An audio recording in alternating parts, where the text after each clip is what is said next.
Sean Connery is back as 007, James Bond in Never Say Never Again. But not this version here. We're going to be talking about this version here today, this fan edit Eon cut of the movie. So let's get into it and talk about whether it's any good or not.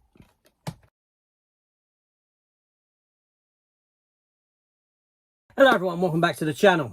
Welcome to this review for this Eon cut version of Never Say Never Again, the unofficial James Bond movie from some 40 odd years ago, where Sean Connery reprised the role as an older James Bond in a movie that is essentially a remake of Thunderball.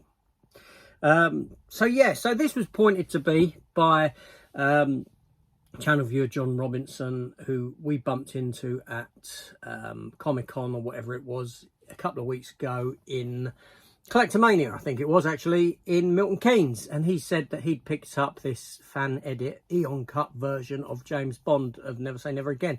Intrigued I was, of course, and I sourced it.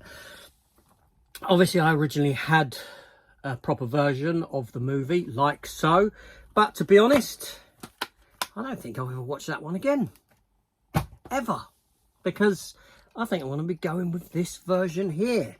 Now, to begin with, there are two cuts on this version that I've got here. You've got the Never Say McClory cut, Never Say McClory Again cut, and the 40th anniversary Eon cut. Now, that's the one that I'm intrigued by, that I was interested by, because it does a lot. It does a lot. Now, the original runtime for this movie is 134 minutes, and this version trims a lot of the fat off, and the edit actually comes in 110 minutes long. Yeah, 24 minutes are cut from the movie.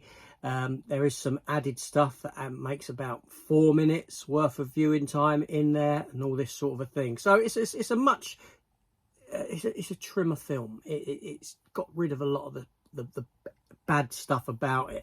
The editing, a lot of it has been re-edited, so it's not as clunky as the movie once was, and also gone is that god-awful soundtrack that original version had, the score, because the score for this one is made up of John Barry's music from other James Bond films, interwoven with John Barry's music from other movies as well that he's done, and it works well. They've done a wonderful job in the sound department there.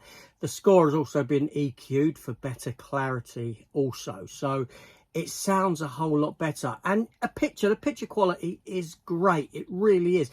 Even with the scenes that put in, it doesn't cut away from one kind of style or one kind of look to another look, where an edited scene may have been put back in, or a scene from something else, and it doesn't work. It does work. It all works herein.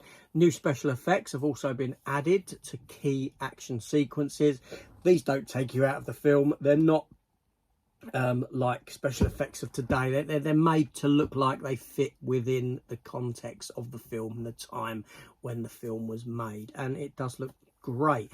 And obviously the film has a new title sequence as well, you know, a proper James Bond opening title sequence. It starts with the gun barrel logo also added to it, and yeah, I mean, you know, say what you will about the film Never Say Never Again, it's great to see Sean Connery reprise the role as a kind of older James Bond, and the film does play into that, plays into elements of that, of his aging and this sort of a thing, and does a good job with it. Kim Basinger obviously is in the movie also, and she delivers as well. Now, it's been a long time since I've actually watched Never Say Never Again, so a lot of the deleted stuff, I honestly couldn't tell you what's been deleted and what's not, other than the first appearance by Rowan Atkinson. His scene has hit the cutting room floor, and going back and watching that particular scene, I'm not surprised why.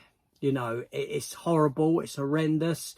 You know, as much as I love Rowan Atkinson, he just takes me out of the film at this point in it, when he popped up with this sort of bumbling, idiotic kind of thing that he does so well, but it's just so far removed from this movie that it's great that it has been removed. So you know, there's a few fan edits that I have seen that, you know, are pretty bad, that ain't particularly great.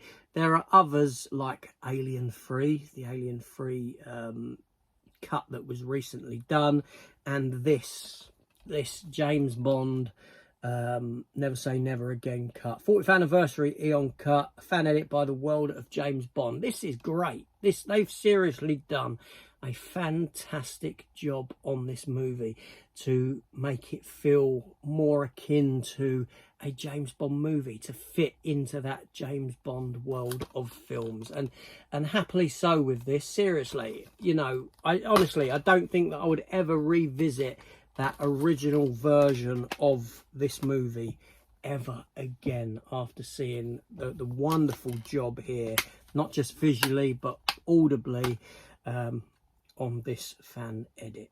Big thumbs up to this one. Seriously, fantastic job. I'm so glad that I got this, and yeah, superb.